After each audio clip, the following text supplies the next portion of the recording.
berasal dari Tuhan. Bapak Ibu Saudaraku yang dikasih oleh Tuhan, tema kita bulan ini yaitu hidup dalam kasih. Ya, Februari hidup di dalam kasih. Semua orang merayakan hari kasih sayang saat ini ya. Tapi sebagai orang percaya bagaimana kita hidup di dalam kasih. Nah, subtema saya pada sore hari ini yaitu bagaimana hidup sebagai anak-anak terang. Ya, bagaimana kita hidup di dalam kasih itu sebagai anak-anak terang. Ya, yang terdapat dalam Efesus pasal 5 ayat yang ke-15 sampai dengan 17. Namun saudaraku, sebelum kita masuk ke renungan, saya ingin cerita sedikit tentang kota Efesus ini, saudara. Saudara, kalau saudara baca tentang kota Efesus ini di Kisah Rasul pasal 19, saudara sampai dengan 20, bagaimana Paulus masuk ke kota ini.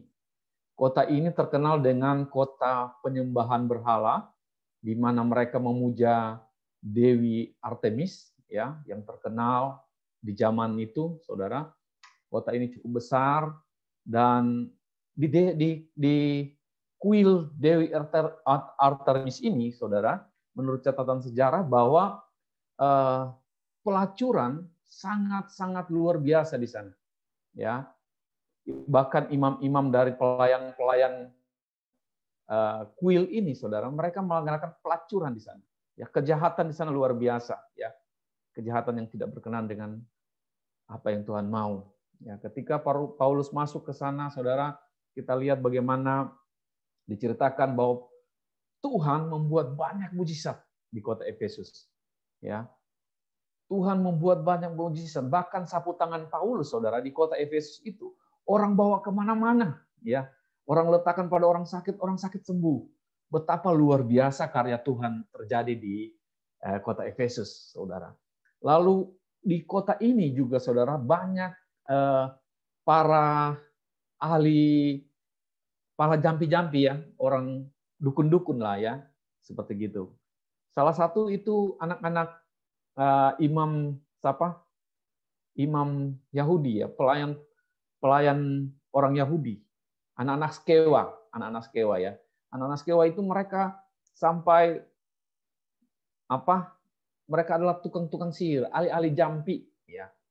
Ya, mereka adalah ahli-ahli jampi di kota itu, dan mereka, lalu kita lihat lagi bagaimana terjadi pertobatan di kota itu, di kota Efesus. Ada banyak sekali mereka menyerahkan buku-buku, dikatakan di ayat yang 19, Kisah 19 ayat 19 itu, mereka membakar kitab-kitab sihir, ya. Jadi bahwa Efesus adalah kota yang benar-benar metropolitan, yang penyembahan berhalanya luar biasa, prostitusi juga luar biasa, sihir banyak di sana. Tapi ketika Rasul Paulus masuk ke sana, terjadi perubahan. 2 tahun dia mengajar di sana, saudara, dan Injil menjadi nyata di sana, di kota Efesus. Saudaraku yang dikasih oleh Tuhan, jadi betapa menariknya kota Efesus ini, saudara. Nah, Bapak Ibu Saudara yang dikasih oleh Tuhan, mari kita baca, kita akan masuk dalam renungan ini. Ayat ini akan menarik sekali bagi saya. Efesus 5 ayat yang ke-15 sampai dengan 17 kita sama-sama baca, kita perhatikan sama-sama. Efesus 5 ayat yang ke-15 sampai dengan 17. Saudara perhatikan, saya baca bagi saudara, dikatakan, karena itu perhatikanlah dengan saksama bagaimana kamu hidup. Janganlah seperti orang bebal, tetapi seperti orang arif. Dan pergunakanlah waktu yang ada, karena hari-hari ini adalah jahat. Sebab itu janganlah kamu bodoh, tetapi usahakanlah supaya kamu mengerti kehendak Tuhan. Bapak Ibu Saudara yang kasih dalam Tuhan, dari ayat yang ke-15 ini dikatakan, dimulai dengan kata karena itu. Ya. Artinya saudara, karena apa sampai Paulus menuliskan ayat ini pada 15? Perhatikanlah dengan saksama bagaimana kamu hidup. tentunya saudara kalau kita ingin melihat, ya, kenapa? Karena apa? Kita akan mundur sebentar saudara untuk mengetahui sebab kenapa ya sampai Paulus bilang perhatikanlah dengan saksama bagaimana kamu hidup. Jangan seperti orang bebal tetapi seperti seorang arif. Nah, Bapak Ibu Saudaraku yang dikasihi oleh Tuhan, mari kita sama-sama lihat di dalam Efesus 5 ayat yang kedua. Kita mundur sebentar saudara, Efesus 5 ayat yang kedua. Karena kita ingin tahu karena apa sih sampai Paulus menulis ini. Supaya bagaimana orang-orang Efesus itu hidup, ya. Ayat yang kedua dikatakan begini, Efesus 5 ayat yang kedua. Nanti kita akan baca sampai dengan ayat yang ke-7. Dan hiduplah di dalam kasih sebagaimana Kristus Yesus juga telah mengasihi kamu dan telah menyerahkan dirinya untuk kita sebagai persembahan dan korban yang harum bagi Allah. Tetapi percaturan dan rupa-rupa kecemaran atau keserakahan disebut saja pun jangan di antara kamu. Sebagaimana sepatutnya bagi orang-orang kudus. Demikian juga perkataan yang kotor, yang kosong, atau yang sembrono karena hal-hal ini tidak pantas. Tapi sebaliknya ucapkanlah syukur. Karena ingatlah baik-baik, tidak ada orang sundal, orang cemar, atau orang serakah, artinya penyembah berhala yang mendapat bagian dalam kerajaan Kristus dan Allah. Janganlah kamu disesatkan dengan kata-kata yang hampa, karena hal-hal demikian menentangkan murka Allah atas orang-orang durhaka. Sebab itu, janganlah kamu berkawan dengan mereka. Saudara, artinya alasan pertama, ya, mengapa jemaat Efesus harus memperhatikan dengan seksama bagaimana mereka hidup? Karena Kristus telah mengasihi dan menyerahkan dirinya sebagai persembahan dan korban yang harum bagi Allah. Saudara, korban itu adalah korban yang benar, yang berkenan kepada Allah. Bukan seperti korban-korban yang mereka persembahkan di kuil-kuil Artemis. Korban-korban yang mereka persembahkan kepada berhala ya. Jadi saudara, alasan pertama mengapa Paulus mengatakan supaya mereka memperhatikan dengan seksama mereka hidup, bagaimana mereka hidup, alasannya yang pertama karena mereka adalah orang-orang kudus. Mereka adalah orang-orang yang sudah diselamatkan, yang dibeli dengan darah yang mahal. Saudaraku yang dikasihi oleh Tuhan, kita adalah orang-orang yang dibeli dengan harga yang mahal. Amin. Makanya alasan pertama kita harus sadar bahwa kita ini adalah orang-orang yang sudah ditebus oleh darah Kristus. Amin. Kita harus perhatikan baik-baik ini. Sadari baik-baik dalam kehidupan kita bahwa kita adalah orang-orang yang sudah ditebus oleh darah Kristus. Sadari, penting sekali saudaraku. Lalu alasan kedua mengapa jemaat Efesus harus memperhatikan dengan saksama bagaimana mereka hidup, karena kita tahu kota Efesus terkenal dengan percabulannya, terkenal dengan rupa-rupa kecemaran, keserakahan, orang sundal, orang serakah, penyembah berhala. Itu sebabnya Rasul Paulus berkata, disebut saja jangan di antara kamu. Sebagaimana sepatutnya orang-orang kudus. Ya, jadi Paulus ingatkan jangan. Ya, ada banyak penyesatan di sana, saudara. Ada banyak penyesatan di Efesus yang terus dilakukan oleh orang-orang durhaka, orang-orang yang tidak mau percaya akan Tuhan, tidak mau percaya akan Allah. Makanya Paulus katakan waspada terhadap kejahatan itu. Bahkan dikatakan dalam ayat yang ke-7 tadi, jangan berkawan dengan mereka. Saudaraku yang dikasihi oleh Tuhan, itu sebabnya mereka harus menjadi penurut-penurut Allah. Mereka harus hidup di dalam kasih sebagaimana Kristus juga telah mengasihi mereka dan menyerahkan dirinya sebagai persembahan dan korban yang harum bagi Allah. Ini alasan mengapa Paulus bilang kepada jemaat ini, supaya mereka memperhatikan dengan seksama bagaimana mereka hidup. Ya. Alasan pertama karena satu, mereka sudah ditebus oleh darah Kristus. Yang kedua, mereka harus waspada bahwa ada penyesatan, ada percabulan, ya, yang mudah menarik mereka untuk meninggalkan iman mereka. Ada penyesat-penyesat, orang-orang durhaka, orang-orang yang tidak menyembah Allah, yang tidak mengenal Allah, yang tidak mengenal Yesus sebagai Tuhan dan Juru Selamat. Sebab itu mereka harus memperhatikan dengan saksama. Saudara, kita juga hari-hari ini harus perhatikan dengan saksama. Bagaimana kita hidup. Mungkin kita tidak hidup dalam penyembahan di kuil-kuil. Tapi bisa saja kita melakukan hal-hal yang tidak berkenan kepada Allah. Yang menyakiti hati Tuhan. Makanya kita harus perhatikan dengan saksama bagaimana kita hidup. Dikatakan yang kedua, janganlah seperti orang bebal. Apa maksudnya orang bebal, saudara? Kalau kita lihat, saudara, di dalam Mazmur 14 ayat yang pertama, dikatakan begini, Mazmur 14 ayat pertama dikatakan, untuk pemimpin biduan dari Daud, ya, Mazmur 14 ayat yang pertama, ya, untuk pemimpin biduan dari Daud, orang yang bebal berkata dalam hatinya, tidak ada Allah, busuk dan jijik perbuatan mereka, tidak ada yang berbuat baik. Orang bebal itu, saudara, kalau dilihat dari ayat ini, mereka adalah orang yang tidak percaya kepada Allah. Perbuatannya adalah perbuatan yang jijik, menjijikkan. Yang perbuatan itu tidak ada yang baik. Ya. Makanya Paulus berkata, jangan seperti orang bebal, jangan mau seperti orang seperti gini, yang tidak mengenal Allah.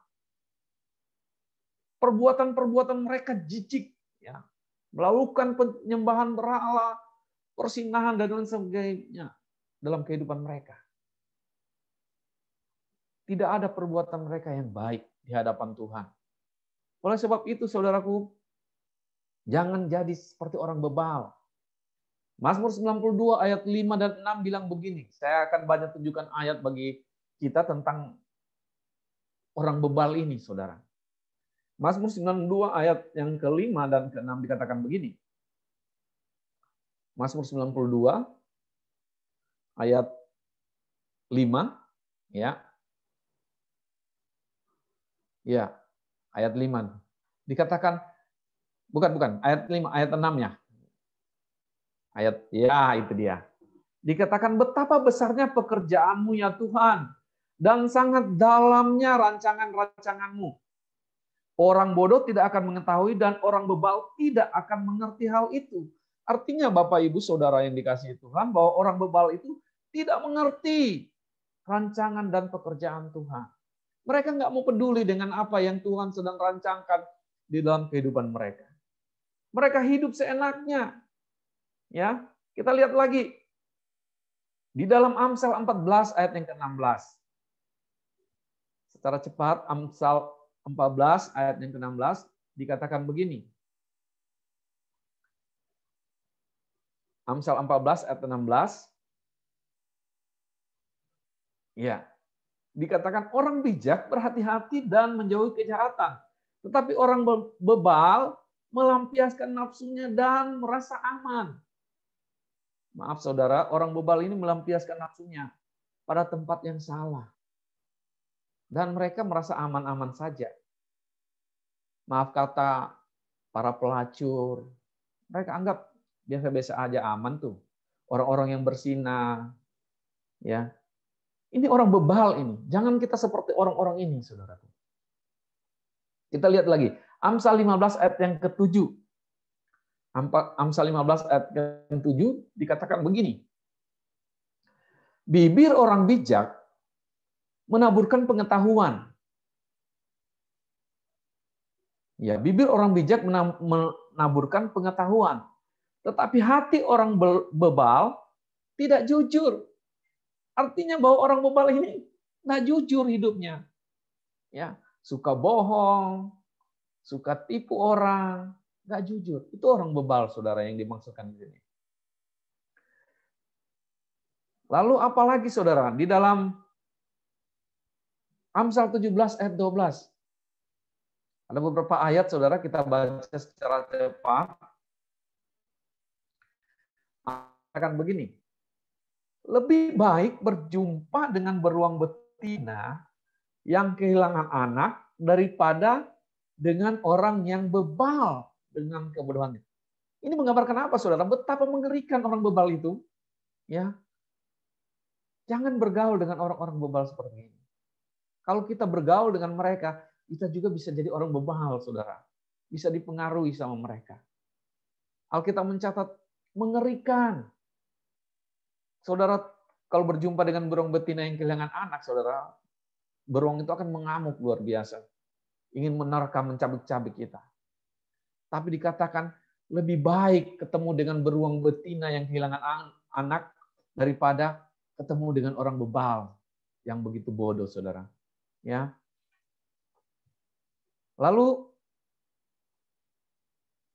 dikatakan dalam Amsal 23 ayat 9, Amsal 23 ayat 9 dikatakan, jangan berbicara di telinga orang bebal, sebab ia akan meremehkan kata-katamu yang bijak.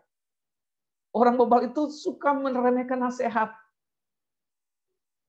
Suka meremehkan kata-kata bijak. Nggak mau dinasihati. Hidup sesuka hatinya. Dengan pengertiannya sendiri. Ini orang bebal, saudara. Dikasih tahu berulang-ulang. Diajar firman. Nggak mau dengar juga.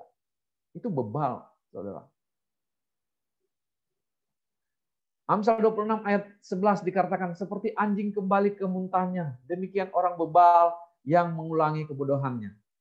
Seperti anjing kembali ke muntahnya, demikian orang bebal yang mengulangi kebodohannya. Amsal 26 ayat 11. Saudara, orang bebal itu bodohnya kelewatan banget.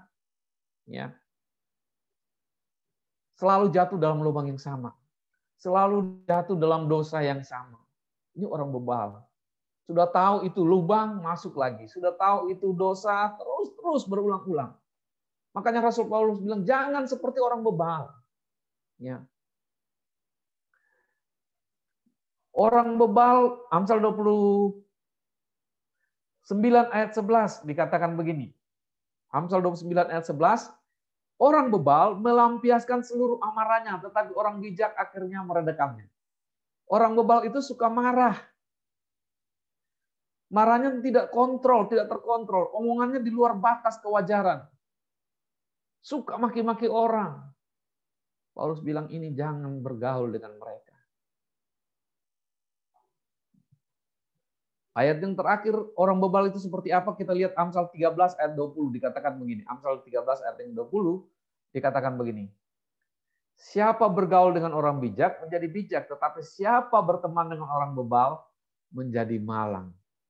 Saudara, kalau sudah ada orang-orang seperti gini, tidak mau mengenal Tuhan, nggak mau dinasehati, nggak mau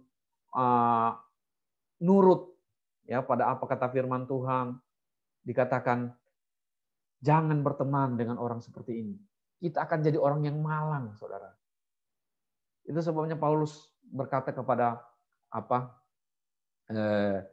jemaat di Efesus, jangan seperti orang bebal. Saudaraku yang dikasih oleh Tuhan, makanya kita harus jaga. Ya, mungkin anak-anak kita, pergaulan mereka kita juga harus jaga. Jangan sampai mereka bergaul dengan orang-orang yang bebal, saudara. Kita harus ajar mereka supaya mereka hidup bijaksana. Ya, nanti kita belajar sebentar orang yang bijaksana itu seperti apa. Saudara, pergaulan hari-hari ini begitu bebas, tanpa batas. Internet, media sosial membuat kita berhubungan dengan siapa saja.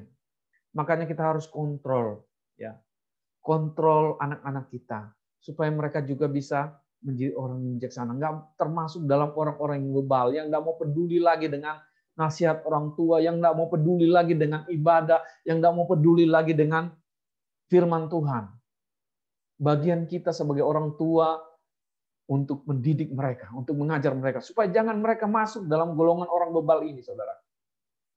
Gereja di dalam pengembalaan di tempat ini kita tahu bagaimana gembala berusaha semaksimal mungkin untuk memberikan ya hal yang terbaik, kebenaran firman yang terbaik supaya supaya kita sebagai jemaat bisa hidup bijaksana. Sehingga kita tidak lagi kita selalu peduli akan firman Tuhan, selalu peduli akan nasihat, saudara. Oleh sebab itu, saudaraku, Sekali lagi, kalau ada keluarga kita, anak kita yang mulai bergaul dengan orang-orang yang model kayak gini, orang-orang yang tidak peduli agama, orang-orang yang hidup bebas, kita bilang jangan bergaul dengan mereka. Amin. Kita mesti kontrol hidup mereka. Saudaraku, selanjutnya Paulus mengatakan supaya jemaat Efesus itu hidup seperti orang arif. Apa sih maksudnya orang arif ini? Orang arif ini adalah orang yang bijaksana, saudara. Bijaksana, maksudnya bagaimana? Kalau kita perhatikan, saudara, dalam Kejadian, kisahnya Yusuf, saudara. Yusuf itu orang yang bijaksana. Kita lihat Kejadian 41 ayat 39. Kejadian 41 ayat 39 dikatakan begini. Kata Firaun kepada Yusuf, oleh karena Allah telah memberitahukan semuanya ini kepadamu, tidaklah ada orang yang demikian berakal budi dan bijaksana seperti engkau. Yusuf ini adalah orang yang bijaksana. Kenapa, saudara? Dia orang yang, kalau kita lihat dari seluruh kisahnya, Yusuf itu tidak menuntut balas atas kejahatan yang dilakukan oleh saudara-saudaranya. Oleh istri Potifar juga dia tidak mau balas segala kejahatan itu. Bahkan dia apa yang dia lakukan, dia melindungi keluarga itu. Dia bawa bangsa yang lagi kelaparan itu, keluarganya yang lagi kelaparan itu datang ke Mesir. Ketika dia berkuasa, dia tidak membalas kejahatan dengan kejahatan. Ini orang bijaksana, saudara. Orang arif. Orang bijaksana itu memiliki pengetahuan yang luas. Memiliki hikmat dari Tuhan. Waktu Firaun bermimpi dan tidak ada orang yang memberikan penjelasan yang dapat menjelaskan. Yusuf satu-satunya orang yang memiliki hikmat, orang yang bijaksana, yang boleh mengartikan semua apa yang Firaun mimpi itu.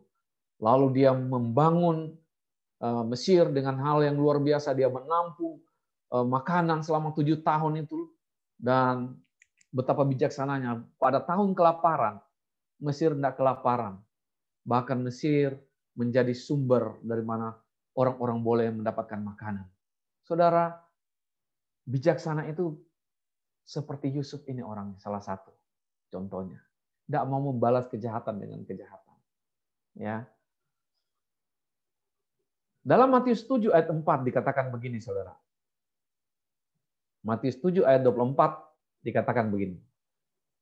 Setiap orang yang mendengar perkataanku, setiap orang yang mendengar perkataanku ini, Matius 7 ayat 24, setiap orang yang mendengar perkataanku ini dan melakukannya, ia dengan orang yang bijaksana yang mendirikan rumahnya di atas batu. Saudara, orang yang bijaksana itu adalah orang yang mendengarkan firman Tuhan dan melakukannya. Itu orang bijaksana menurut Alkitab. Dia mendirikan rumahnya di atas batu. Dia memiliki pengetahuan yang benar tentang Allah. Makanya saudara, untuk kita bisa menjadi orang bijaksana, kita harus sering-sering baca firman. Amin. Selalu mau belajar, selalu mau diajar. Tanpa firman, saudara, yang kita baca, bagaimana kita bisa mengenal Allah dengan benar? Bagaimana kita bisa menjadi orang bijaksana, menjadi orang arif? Makanya Rasul Paulus katakan, jadilah orang-orang yang bijaksana, orang-orang yang mau mendengar, yang mau taat pada firman. Jangan sampai terpengaruh dengan orang-orang yang seperti di Efesus, penyembah-penyembah berhala itu. Milikilah pengetahuan tentang Allah. Ya. Dalam kehidupan dunia saat ini, orang-orang bijaksana itu bukan cuma hanya memiliki tentang gelar, bukan. Tapi memiliki ilmu pengetahuan. Walaupun dia mungkin tidak punya sekolah yang tinggi, tapi dia memiliki pengetahuan tentang kebenaran firman Tuhan. Hidupnya bisa berubah, saudara. Ada banyak orang-orang yang tidak punya pengetahuan tinggi, pendidikan tinggi, tapi ketika mereka bersekutu dengan Tuhan, mereka sering baca firman Tuhan, hidup mereka berubah, hidup mereka lebih baik daripada orang-orang yang punya pendidikan tinggi. Perilaku mereka lebih baik daripada orang-orang yang punya pendidikan tinggi. Bahkan mereka bisa hidup jujur. Saudara, karena apa? Karena mereka belajar firman Tuhan, hidup dari apa kata firman. Oleh karena itu saudara, kita harus punya harus bijaksana, harus arif dalam hidup ini. Tanpa itu saudara, kita akan susah saudara. Tanpa kita belajar firman Tuhan, hidup dari kebenaran firman Tuhan, tanpa mau mengerti firman Tuhan, hidup kita bukan jadi orang bijaksana lagi. Bisa jadi kita orang bebal nantinya. Karena apa? Karena kita tidak mau peduli lagi dengan firman Tuhan. Zaman sekarang saudara, mungkin sekarang masih bagus kali ya. Cucu-cucu kita nanti saudara, kalau kita tidak tanamkan nilai-nilai kebenaran firman Tuhan, kemungkinan akan menjadi orang bebal. Kenapa? Karena pengetahuan tentang firman tidak diajarkan lagi. Kita bersyukur gereja kita memberikan kita model ibadah rumah, ya, family church, supaya setiap di rumah-rumah ada ibadah, supaya kita bisa mengajarkan kebenaran firman Tuhan buat anak-anak kita. Kalau enggak, saudara, ke depannya dari mana mereka dapat firman? Gereja semua tutup, mereka malas ikut ibadah, lebih baik main game. Oleh sebab itu, saudara, mari sama-sama kita mau bertumbuh, mendidik anak-anak kita di rumah supaya mereka menjadi orang-orang arif, orang-orang yang bijaksana, orang-orang yang takut akan Tuhan, yang mengerti apa mau Tuhan dalam hidup mereka, sehingga mereka hidup menjadi orang-orang yang luar biasa. Mereka bisa menjadi seperti Yusuf, saudara. Bahkan kalau kita lihat, saudara, orang-orang yang dipilih dalam sebagai penatua itu orang-orang yang bijaksana juga. Coba kita lihat di dalam 1 Timotius 3 ayat yang kedua sampai dengan yang kelima dikatakan begini, saudara. Kenapa penting sekali hidup bijaksana ini, hidup arif ini, saudara? Dikatakan begini 1 Timotius 3 ayat yang kedua. Karena itu penilik jemaat haruslah seorang yang tak bercacat. Suami dari satu istri dapat menahan diri, bijaksana, sopan, suka memberi tumpangan, cakap mengajar orang, bukan peminum, bukan pemarah, melainkan peramah, pendamai, bukan hamba uang. Seorang kepala keluarga yang baik, disegani dan dihormati oleh anak-anaknya. Jika seorang tidak tahu mengaplai keluarganya sendiri, bagaimanakah ia dapat mengurus jemaat Allah? Saudara, dikatakan seorang penilik jemaat itu harus bijaksana, harus mengerti firman Tuhan, harus hidup seturut dengan firman Tuhan. Supaya apa? Supaya mereka bisa mengatur istrinya, mengatur keluarganya, ya. Supaya mereka menjadi panutan, sebagai menjadi teladan, bukan hamba uang. Luar biasa Alkitab ini ajar, saudara. Makanya saudara, Rasul Paulus ingatkan kepada jemaat Efesus sungguh-sungguh supaya mereka jangan jadi orang bebal, tapi harus jadi orang arif. Saudara dan saya adalah orang-orang yang sudah ditebus oleh Tuhan. Kita bisa. Kenapa? Karena Tuhan sanggup menolong kita. Amin. Untuk menjadi orang-orang yang arif, orang-orang yang bijaksana. Orang yang bijaksana itu orang-orang yang yang sabar. Dikatakan dalam Amsal 14 ayat 17 dikatakan begini. Amsal 14 ayat 17, siapa lekas naik darah, berlaku bodoh, tetapi orang yang bijaksana bersabar. Saudara, dalam kehidupan ini kita perlu sabar. Ya, kita harus sabar. Hari-hari ini saudara, kita harus sabar. Melihat keadaan, situasi, kita harus belajar sabar. Jangan emosi, jangan cepat marah. Tenang, duduk diam di kaki Tuhan. Berdoa sama Tuhan. Supaya Tuhan bisa bukakan kita hikmat. Supaya kita menjadi orang-orang yang bijaksana. Amin, saudara. Mazmur 119 ayat 98 dikatakan begini. Mazmur 119 ayat ke-98 dikatakan, perintahmu membuat aku lebih bijaksana daripada musuh-musuhku, sebab selama-lamanya itu ada padaku. Perintahmu, firman Tuhan, katakan, membuat aku lebih bijaksana. Jadi kalau kita mau bijaksana, kita mau menjadi orang arif, ya, saudaraku, satu saja, firman. Biarkan kita dikuasai oleh firman. Karena Daud bilang firman itu pelita, terang pada kaki, pada jalan kita. Firman itu yang membuat kita hidup, ya saudara. Olehnya itu butuh firman dalam hidup kita. Ada lagi orang bijaksana siapa? Daniel, saudara. Daniel dalam Daniel 2 ayat 48 dikatakan, Daniel 2 ayat 48 dikatakan, lalu raja memuliakan Daniel, anugerahinya lah dengan banyak pemberian yang besar, dan dibuatnya dia menjadi penguasa atas seluruh wilayah Babel dan menjadi kepala semua orang bijaksana di Babel. Kita tahu bagaimana kisah Daniel, saudara.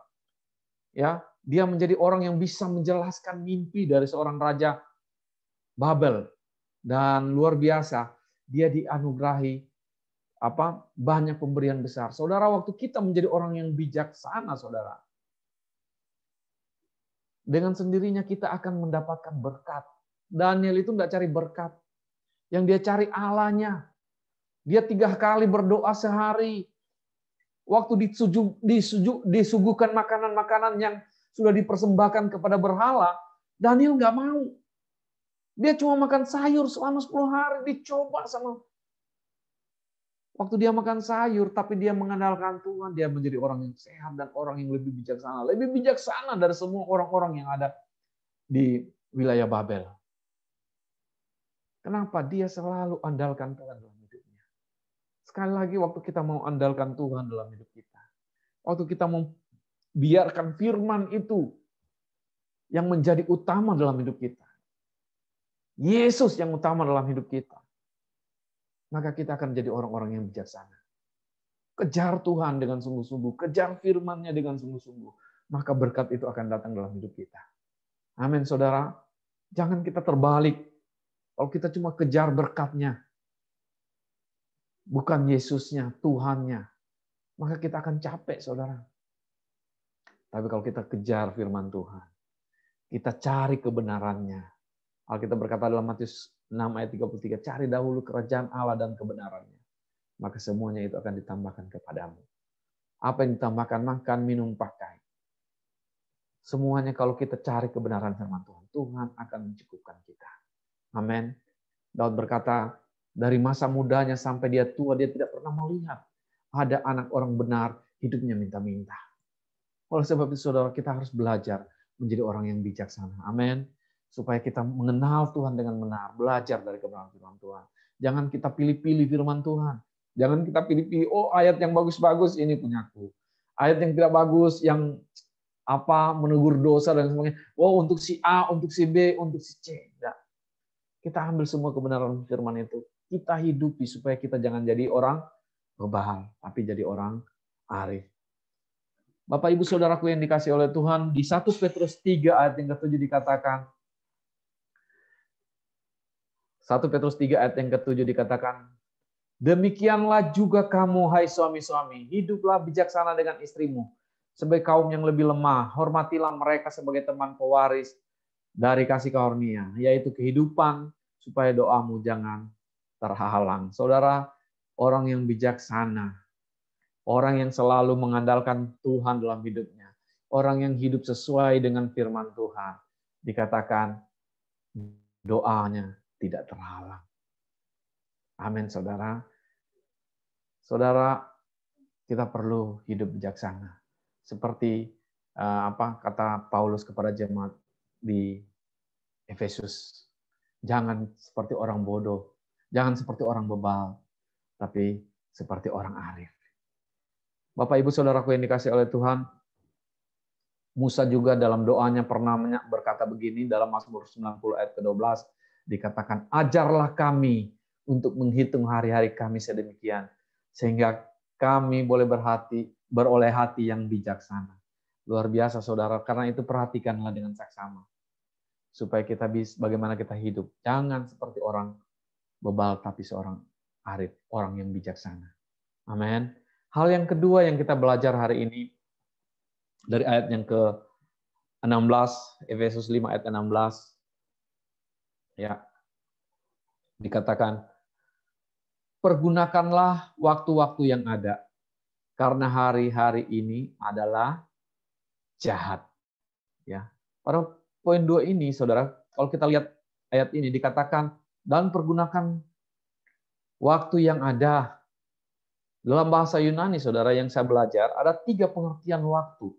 Ya, yang pertama yang disebut dengan kronos. Ya, kronos ini, saudara, adalah waktu yang dapat diukur dengan kayak jam, detik, menit, atau hari, Senin, Selasa, Rabu, Kamis, Jumat. Itu dia sebutnya sebagai kronos. Ya.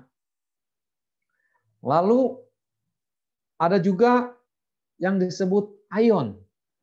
Ya, aion ini dipakai untuk menunjukkan waktu yang sangat panjang, ya, waktu yang sangat lama. Dari dunia diciptakan sampai dengan berakhir itu waktunya aion, ya. Dan yang ketiga, saudara, adalah kairos. Kairos ini bicara tentang periode waktu tertentu. Kalau waktu itu sudah lewat, tidak akan kembali lagi. Ya. Jadi kairos ini adalah waktu atau suatu momentum, suatu masa di mana waktu itu Paulus mau supaya jemaat itu menggunakan waktu itu secara baik. Kalau kita lihat dalam Galatia 6 ayat yang ke-10, saudara, ya, sebelum Galatia 6 ayat 10, kata pergunakanlah waktu ini kata waktu yang ada ini, maksudnya ini waktu ini adalah kata kairos. Ya. Nah, kita lihat dulu kejadian Galatia 6 ayat yang ke-10.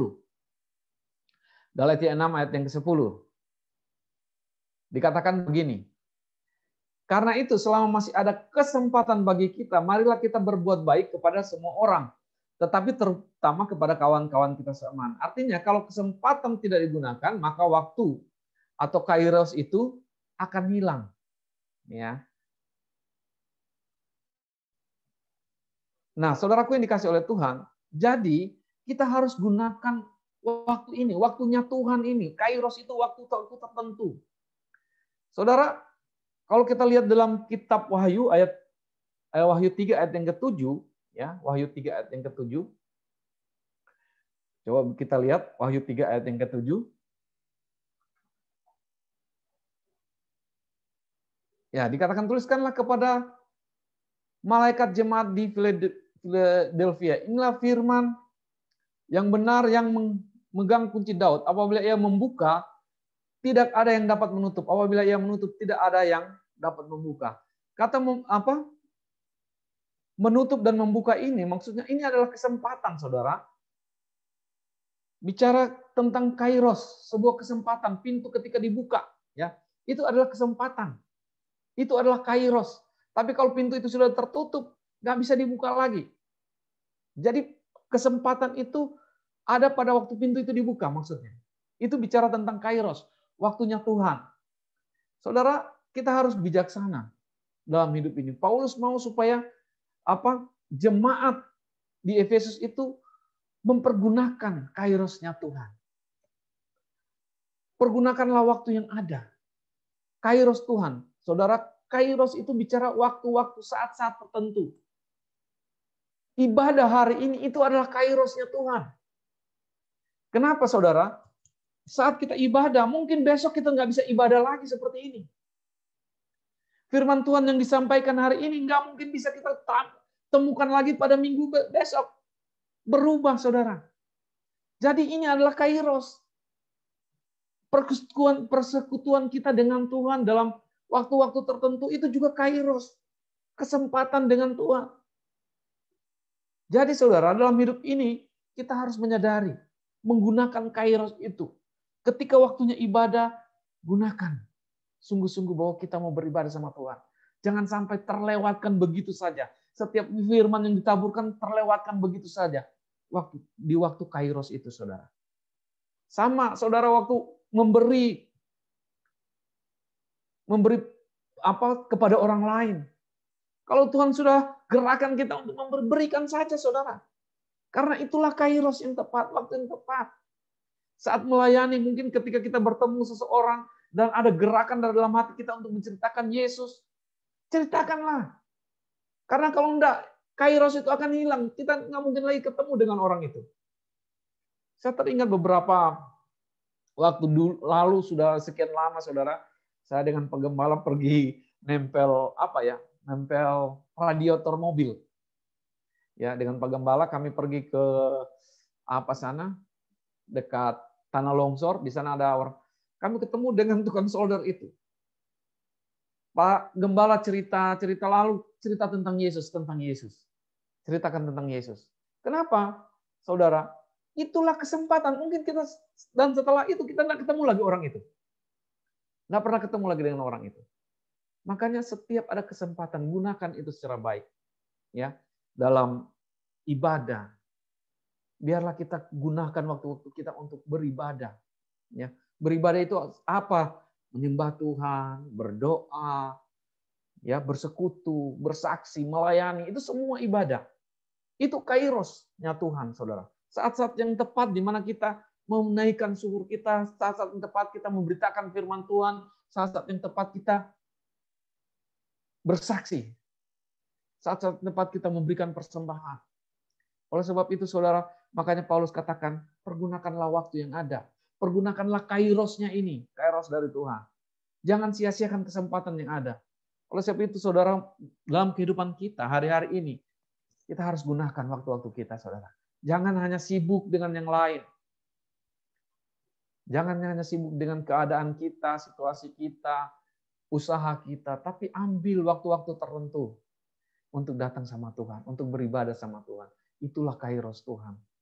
Ya, saat yang tepat. Ya. Jadi kairos ini luar biasa, waktu Tuhan. Ya. Bukan bicara tentang hari Senin, Selasa, atau Jumat Kliwon, bukan seperti itu. Tapi kairos ini bicara tentang waktu yang baik, waktu yang tepat kita bersekutu dengan Tuhan. Kesempatan yang ada gunakan dengan sebaik-baiknya. Amin, saudara. Oleh sebab itu, saudara, kita harus pergunakan waktu-waktu ini.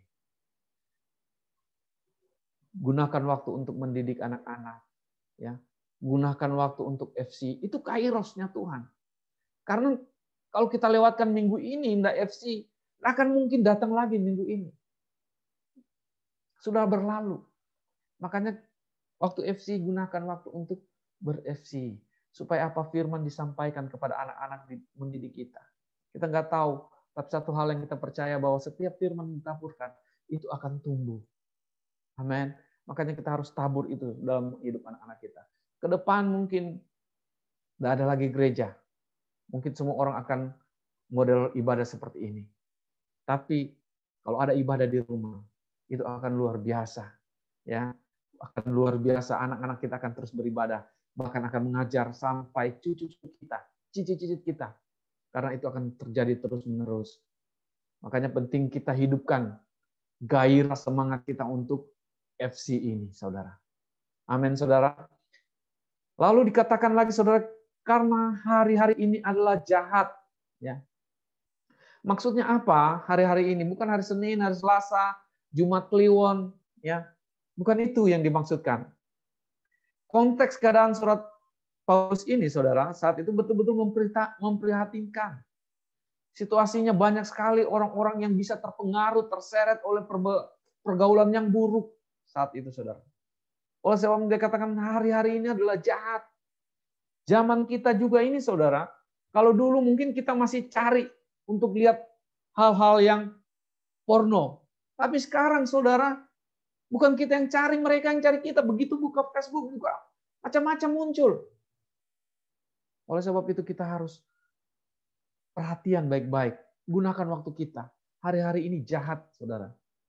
Kalau kita nggak bijaksana, nggak wise dalam hal memperhatikan, ya, hari-hari ini, saudara, kita akan terseret, anak-anak kita akan terseret ke sana.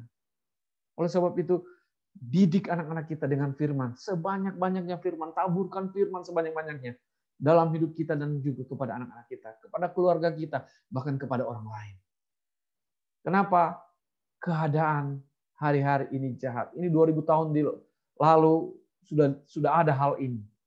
Apalagi hari-hari ini. Kalau kita lihat di dalam 2 Timotius 3 ayat yang pertama sampai dengan ke-5, saudara. 2 Timotius 3 ayat pertama sampai dengan yang ke 7 ya. Coba kita baca 2 Timotius 3 ayat yang pertama sampai dengan ke-7.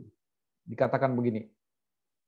Ketahuilah bahwa pada hari-hari terakhir akan datang masa yang sukar. Manusia akan mencintai dirinya sendiri dan menjadi hamba uang. Mereka akan membual dan menyombongkan diri. Mereka akan menjadi pemfitnah. Mereka akan berontak terhadap orang tua dan tidak tahu berterima kasih. Tidak mempedulikan agama, tidak tahu mengasihi dan tidak mau berdamai. Suka menjelekkan orang. Tidak dapat mengekang diri, garang, tidak suka yang baik, suka mengkhianat, tidak berpikir panjang, berlagak tahu, lebih menuruti hawa nafsu daripada menuruti Allah. Secara lahiriah mereka menjalankan ibadah mereka, tapi pada hakikatnya mereka memungkiri kekuatannya. Jauhilah mereka itu, sebab di antara mereka terdapat orang-orang yang menunduk ke rumah orang lain dan menjerat perempuan-perempuan lemah yang syarat dengan dosa dan dikuasai berbagai nafsu. Yang walaupun ingin diajar, namun tidak pernah dapat mengenal kebenaran. Saudara, hari-hari terakhir dikatakan akan ada model orang-orang seperti gini. Mereka mencintai diri sendiri, mereka menjadi hamba uang, mereka menyombongkan diri. Akan terjadi seperti ini, saudara. Makanya Paulus sampaikan, waspada. Ya. Waspada. Saudara, kita harus waspada dengan hari-hari ini. Kita harus menggunakan waktu-waktu hari ini untuk mengajar, mendidik anak-anak kita. Memberitakan kabar baik bagi orang lain. Supaya apa? Supaya hidup mereka menjadi orang-orang yang bijaksana. Amin, saudara. Oleh sebab itu, saudara, pergunakan kairos, waktu yang dari Tuhan itu. Belajar firman, berdoa, bersekutu, bersaksi, melayani itu adalah kairos. Ya, waktu kita menyediakan waktu untuk Tuhan, itu adalah kairos, waktu yang terbaik. Saudaraku yang dikasih oleh Tuhan, sebab itu sekali lagi Paulus ingatkan kepada jemaat Efesus dan juga kita pada hari ini untuk mempergunakan waktu-waktu itu. Karena keadaan dunia semakin hari semakin jahat. Ya, mungkin orang bilang, oh enggak, keadaan saya lebih baik. Saudara, kalau saudara baca koran, lihat situasi hari-hari ini, terlalu banyak kejahatan. Ya, orang-orang bisa jahat sekalipun mereka ada di gereja. Sekalipun mereka beribadah, tapi tukang tipu. Ya, mereka hanya menyamar sebagai malaikat terang. Oleh sebab itu kita harus waspada. Kita harus bijaksana dalam menggunakan waktu kita. Memperhatikan hari-hari kita. Bukan perhatikan hari Senin, hari Selasa, bukan. Tapi bagaimana kita hidup dalam hari-hari itu. Apakah kita hidup sesuai dengan firman Tuhan, ataukah kita hidup asal hidup saja sembarangan. Hidup menurut seperti gaya orang-orang dunia. Ya, kita bersyukur di tempat kita diajarkan banyak hal. Bagaimana kita hidup, bahkan sampai mengatur keuangan. Bagaimana memprioritaskan berkat yang dari Tuhan. Itu diajar di gereja kita. Di tempat lain nggak ada, saudara. Pokoknya di tempat lain, saudara memberi aja persembahan per Tuhan, selesai. Kalian mau bertumbuh iman saudara? Enggak peduli. Tapi di sini kita diajar supaya kita menabur firman, menabur benih. Kita tahu mana yang Tuhan punya, kita berikan. Setelah itu yang sisanya, yang kita makan, dan yang kita tabur lagi untuk kita kembangkan. Luar biasa, saudara. Makanya kita harus belajar, terus bersekutu sebagai anak-anak Tuhan. Jangan meninggalkan, jangan lari dari persekutuan. Ya, kita bersyukur, gereja kita luar biasa.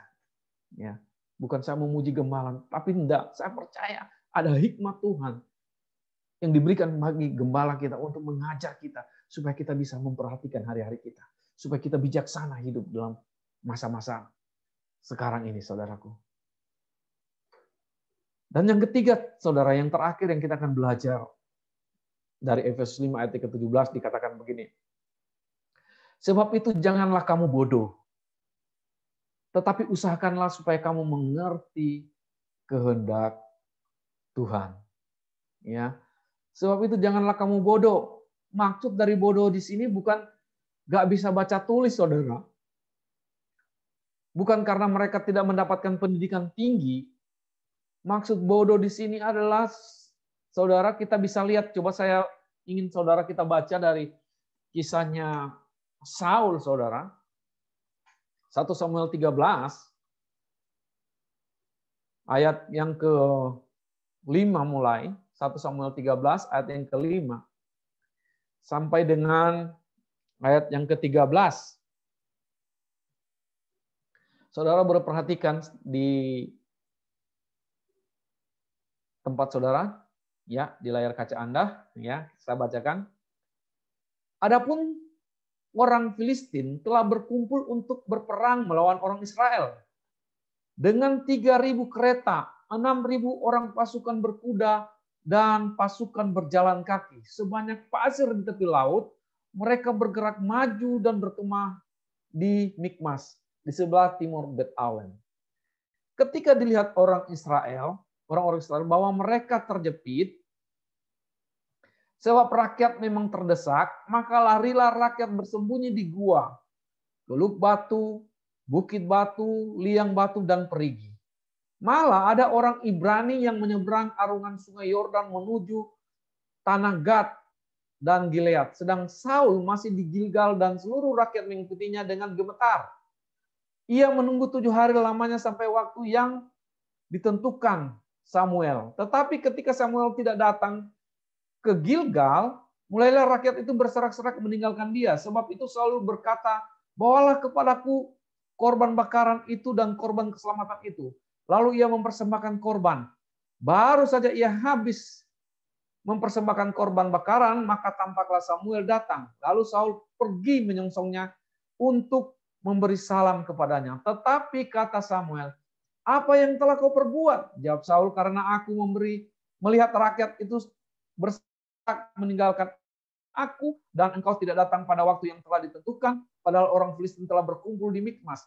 Maka pikirku, sebentar lagi orang Filistin akan menyerang aku di Gilgal, padahal aku belum memohonkan belas kasihan Tuhan. Sebab itu aku memberanikan diri lalu mempersembahkan korban bakaran. Kata Samuel kepada Saul, perbuatanmu itu bodoh. Engkau tidak mengikuti perintah Tuhan Allahmu yang diperintahkannya kepadamu, sebab sedianya Tuhan melakukan kerjaanmu atas Israel untuk selama-lamanya. Saudara, kalau kita lihat kisah ini, saudara, ini adalah suatu kisah di mana bangsa Israel itu akan melawan orang-orang Filistin yang sudah mengepung mereka untuk berperang. Dan Raja Saul sebagai seorang pemimpin, dia akan memimpin peperangan. Ya, tapi karena musuh mereka, orang Filistin itu begitu banyaknya dan sudah mendekat, ketakutan muncul dalam hati hati Saul, ya. Sehingga dia memberanikan diri melakukan korban, mempersembahkan korban, padahal itu bukan bagiannya. Itu adalah bagian dari Saul sebagai imam pada saat itu, saudara. Makanya Saul katakan, perbuatanmu itu bodoh. Jadi orang bodoh, orang yang tidak ngerti kehendak Tuhan yang dimaksud di sini. Orang yang coba menggunakan akal pikirannya ketika masalah datang dalam hidupnya. Saudara, kita harus belajar ya untuk hidup sebagai orang-orang yang bukan orang bodoh. Artinya hidup sesuai dengan firman Tuhan. Kadang-kadang dalam situasi terjepit, saudara, banyak di antara orang-orang Kristen juga yang coba mengandalkan kekuatannya, mengandalkan kepintarannya, mengandalkan hikmatnya, seperti yang dikatakan Saul. Saul pikir, aduh, aku belum minta berkat dari Tuhan. Samuel nggak datang-datang. Dia pikir, nggak apa-apa, persembahkan saja. Dan akhirnya kerajaan itu harus pindah ke tangan Daud. Saudara, oleh sebab itu saudara, kita harus bijaksana, jangan bodoh ya. Dikatakan bodoh di sini bukan karena Saul ini tidak pintar baca, tidak pintar nulis, tapi bodoh karena Saul tidak taat pada apa yang dikatakan Tuhan dalam hidupnya.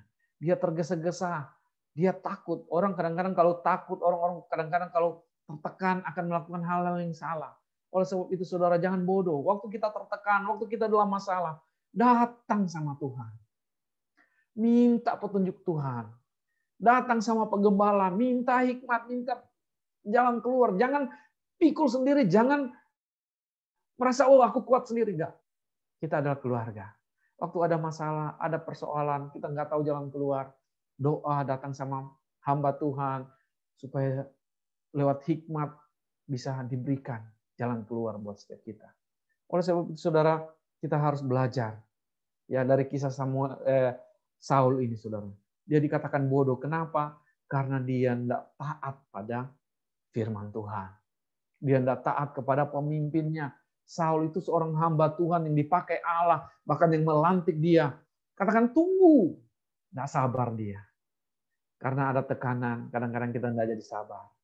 Kita mau melakukan apa saja untuk menyelamatkan diri kita. Saudara, hari ini kita mau belajar untuk mengandalkan Tuhan dalam hidup ini. Sekalipun keadaan mungkin sudah terjepit, sekalipun keadaan mendesak kita untuk menolong diri kita, datang sama Tuhan dulu. Datang sama Tuhan, minta Tuhan tolong kita. Kalau kita masih nggak punya keberanian, datang sama penggembala, minta hikmat, minta nasihat. Saudara, kita percaya, kalau saya percaya secara khusus bahwa pada gembala, setiap gembala itu ada otoritas Tuhan dalam hidupnya. Makanya saya sangat percaya sekali, setiap gembala itu ada otoritas Tuhan yang Tuhan taruh. Makanya apapun gembala kita datang, ya, minta didoakan, minta diberkati, ya, lewat gembala lah, ya, kita diajar, dibimbing. Mazmur bilang bahwa gembala itu membawa kepada rumput yang hijau, kepada sungai yang tenang, kepada air yang tenang. Sebab itu, saudara yang dikasih Tuhan, jangan bodoh, kata firman Tuhan. Di dalam Amsal 1 ayat 7 dikatakan begini. Amsal 1 ayat 7 dikatakan, takut akan Tuhan adalah permulaan pengetahuan, tetapi orang bodoh menghina hikmat dan didikan. Saudara, orang yang bodoh itu nggak takut sama Tuhan. Ya. Orang yang bodoh itu nggak takut sama Tuhan. Dia merasa pintar sendiri, saudara. Orang bodoh itu menghina didikan, nggak mau diajar dia. Nggak mau terima hikmat, nggak mau dia. Itu orang bodoh. Ya. Dia merasa pintar sendiri. Amsal 12 ayat 15 dikatakan begini. Jalan orang bodoh lurus dalam anggapannya sendiri. Tetapi siapa mendengarkan nasihat, dia bijak. Orang bodoh itu, dia pikir jalannya lurus-lurus aja. Jalannya baik-baik aja. Dia sudah nggak tahu dia ada jurang, ada bahaya, ada nggak peduli dia. Itu orang bodoh. Nggak mau minta hikmat dari Tuhan. Ya. Jalan orang bodoh lurus dalam anggapannya sendiri. Kadang-kadang juga ada orang yang begitu. Ya. Orang Kristen nggak mau lagi dia ditegur, merasa sudah tahu semua. Alkitab itu sudah tahu semua. Kerjanya apa? Menyerang hamba-hamba Tuhan. Ini orang bodoh, saudara. Menyerang terus, merasa pintar sendiri, lebih hebat. Ya, tapi orang berhikmat tidak seperti begitu. Mereka mau mendengar, mau belajar, saudara. Ya. Bahkan Matius 7 ayat 26 dikatakan, Matius 7 ayat 26 dikatakan, tetapi setiap orang yang mendengar perkataanku ini dan tidak melakukannya, ia sama dengan orang yang bodoh yang mendirikan rumahnya di atas pasir. Tadi ayat 20 di atasnya, 25 bilang bahwa setiap orang yang mendengarkan perkataan firman Tuhan dan melakukannya, itu mereka seperti orang bijaksana. Tapi orang bodoh itu, mereka mendengar firman Tuhan dan tidak melakukannya. Sama itulah orang bodoh. Mereka mendengar firman Tuhan, tapi tidak mau melakukan. Itu yang dimaksud dengan orang bodoh. Kita jangan jadi orang bodoh. Amin. Kita menjadi orang-orang pintar, orang-orang yang berhikmat, orang-orang arif, orang-orang bijaksana. Sebab itu kita mau belajar firman sungguh-sungguh. Ya, kembangkan kapasitas kita, tapi jangan lupakan Tuhan. Utamakan Tuhan dalam hidup kita. Sungguh-sungguh utamakan Tuhan. Utamakan firman dalam hidup kita. Kalaupun mungkin dalam situasi tertentu, saudara, dalam keadaan kita ada firman yang disampaikan pada kita, Tetapi menurut kita, oh ini firman enggak cocok. Nurut aja baik-baik pada firman. Amin. Belajar nurut pada baik-baik pada firman. Percaya pada firman sungguh-sungguh. Percaya Kristus sungguh-sungguh. Saudara, jemaat Efesus, ketika mereka mempercayai firman, saudara, mempercayai perkataan yang disampaikan oleh Rasul Paulus, banyak mujizat terjadi di sana. Bahkan sapu tangan Paulus, mereka bawa kemana-mana. Mereka percayai bahwa kuasa Tuhan itu bekerja. Orang sembuh. Mustahil kan? Sekarang saudara bawa sapu tangan mungkin enggak bisa sembuhkan orang. Tapi kalau saudara percaya, mempercayai Tuhan dengan sungguh-sungguh, mujizat masih terjadi sampai hari ini. Makanya kita harus jadi orang arif. Amin, saudara. Itu sebabnya usahakanlah supaya kamu mengerti kehendak Tuhan. Apa itu kehendak Tuhan, saudara? Ya, Efesus 5 ayat ke-8 kita lihat. Kita jangan jadi orang bodoh, ya, kita harus jadi orang arif, dan kita usahakanlah supaya kita mengerti kehendak Tuhan. Dikatakan apa? Efesus 5 ayat 8 dikatakan, memang dahulu kamu adalah kegelapan, tetapi sekarang kamu adalah terang di dalam Tuhan. Sebab itu hiduplah sebagai anak-anak terang, karena terang hanya berbuahkan kebaikan dan keadilan dan kebenaran, dan ujilah apa yang berkenan kepada Tuhan. Artinya saudara, bahwa kehendak Tuhan itu adalah hidup sebagai anak-anak terang. Hidup yang sesuai dengan firman Tuhan. Hidup sesuai dengan firman Kristus. Itulah kehendak Tuhan dalam hidup kita. Karena terang itu hanya berbuahkan kebaikan dan keadilan dan kebenaran. Jadi saudara, kehendak Tuhan itu supaya kita itu hidup menjadi terang. Menjadi orang yang bisa menjadi jawaban bagi orang lain. Dikatakan orang-orang yang berbuahkan kebaikan, orang-orang yang berbuahkan keadilan, orang-orang yang berbuahkan kebenaran. Itulah kehendak Tuhan. Ya.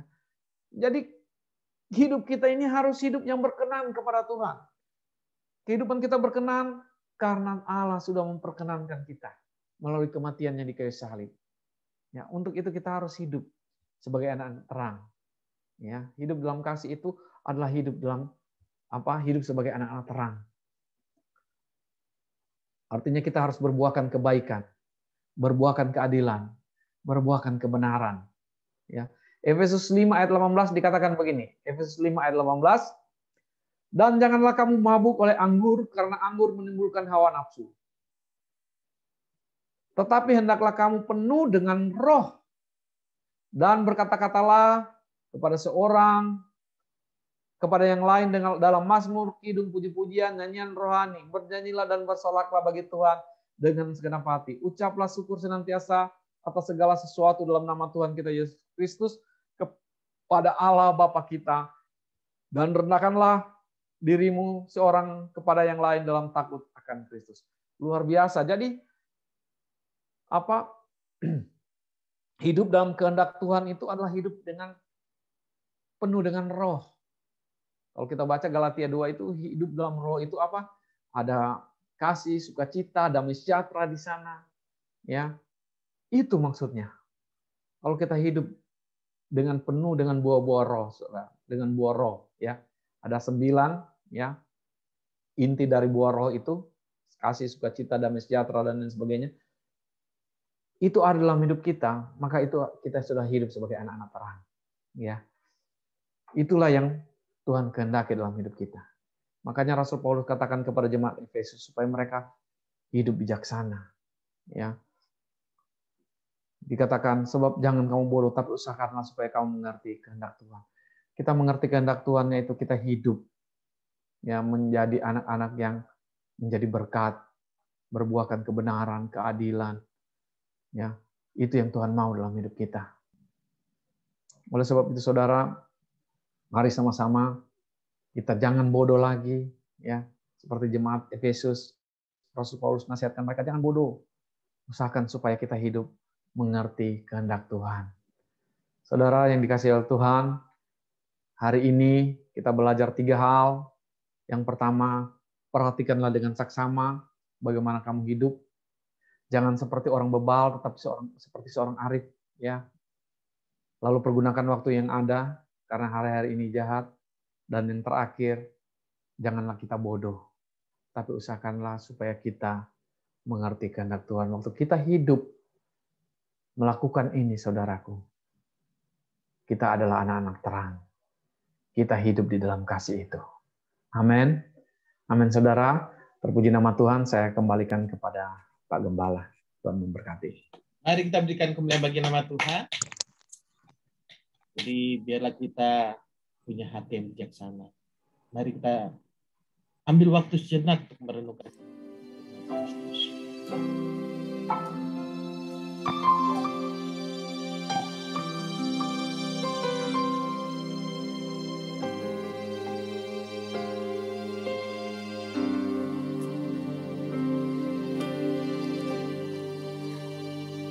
Ajar kami Tuhan menghitung hari-hari agar kami beroleh hasanah. Ajar kami Bapa hidup dalam jalan-Mu agar semua rencana-Mu digenapi.